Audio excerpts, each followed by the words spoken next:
nimujya gusenga n'abandi musengana uzambwire nanjye nsenge.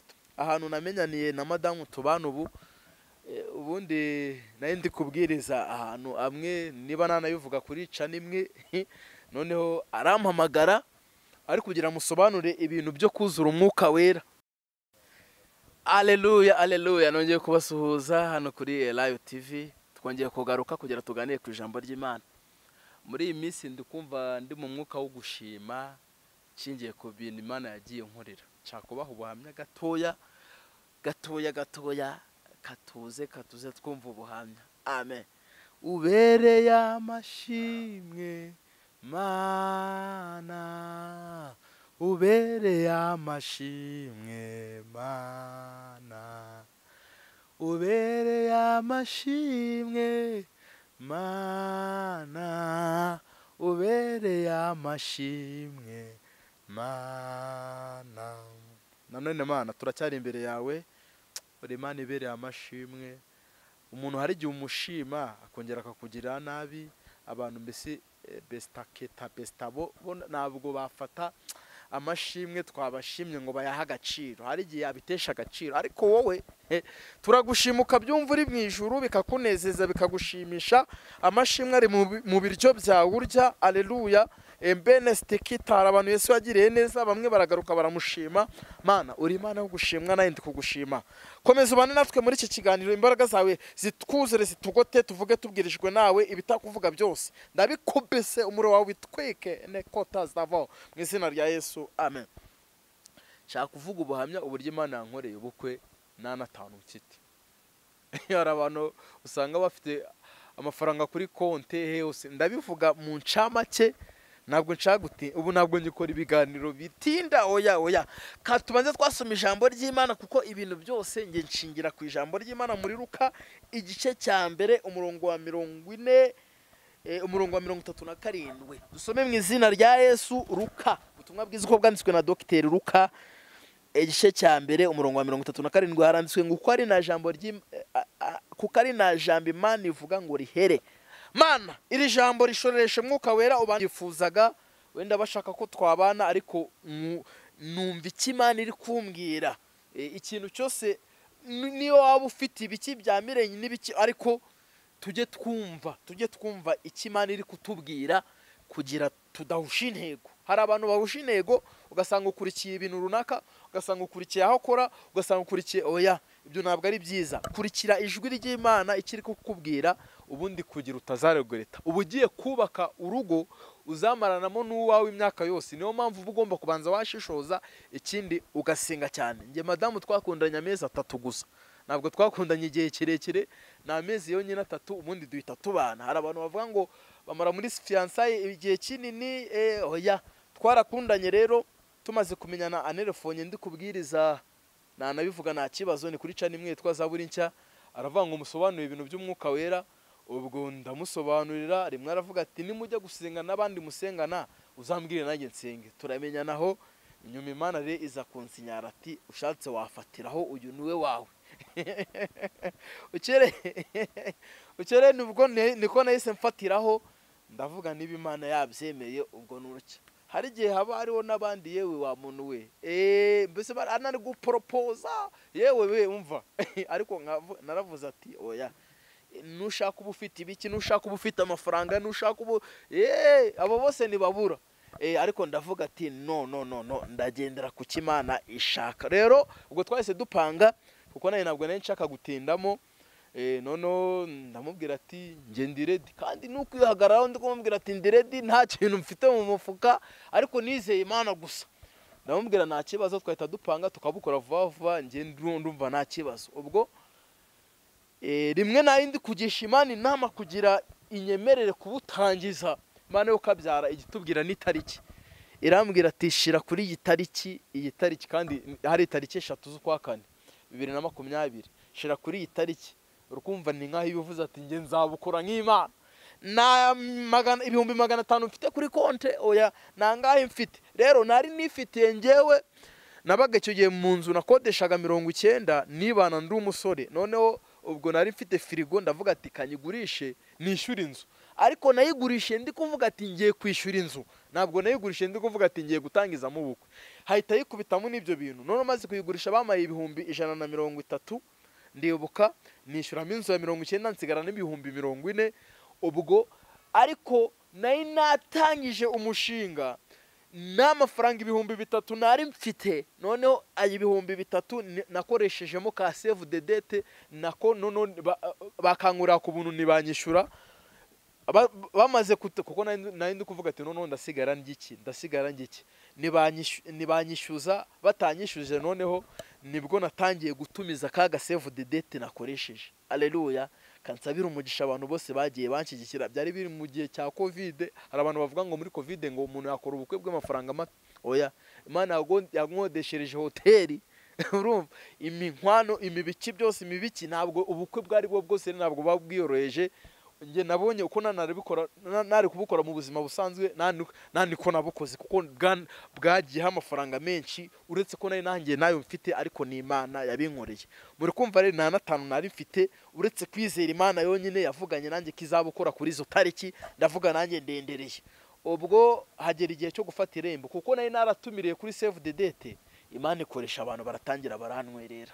Nshimiye abantu bose especially baba diaspora, awantwereye 100 angahe magana bo baratwerera. Hano mu Rwanda batwerera ibihumbi 10. Nanjye nari nzi ko n'ibihumbi 10 bagarukiriza aho hari, kuko menya ntayi narayarenza. Rero nge mu gihe cyo gufata irembo, ubwo ndizera nyine abo muri famille barambazaga turiteguye, nkavuga nditeguye kandi numukwizera gusa nta kintu nifitiye. Ubwo Imana yo kabyara we adavoketa besta. Ariko Mana we, Dawidi yaravuze ngo nari umusore ariko ndashaje sinaye nabona umukiranutsi arikwa. Alleluya. Kandi umukiranutsi w'Imana ntabwo akorwa n'isoni. Iyo wasenze Imana nigukoze isoni. Imana iragenda ikoresha abo bantu, baratangira baranyohereza, mbona yo gufata irembo. Tugeze mu gihe cy'umurenge naho bigenda nk'ucyo, naho baranyohereza amafaranga. Icyo gihe sinaye ndagira igihe cyo gukwa, barongera barantwerera abo hanze. Abantu mwese mwagiye muma amafaranga yanyu Imana yakoresheje, harimo na groupe abanyamwuka bantwereye hafi nka miliyoni na abantu bose Imana yarabakoresheje. Nukuri bafataga kanu bama amafaranga. Icyo ni gitangaza cy'Imana, singe wari kugenda ngo mbabwire, nta nubwo nigeze nsabiriza habe na gato. Imana inkorera ubukwe yonyine yigwatirisha. Alleluya. Noneho byageze igihe cyo kuvuga gutanga inkwano, noneho madamu agatangira akavuga ati none se nkoko numva ngo kugeza igihe kigiye utari watanga inkwano, ngo numva bavuga ngo abarokore bajya banabakopa. Ngo bajya babakopa umukobwa bakamukopa nyine umusore, ngo nanjye bazakunkopa. Numva karangorwa shenda mubwira ati oya, nizeye Imana nasenze Imana byose bizacamo neza.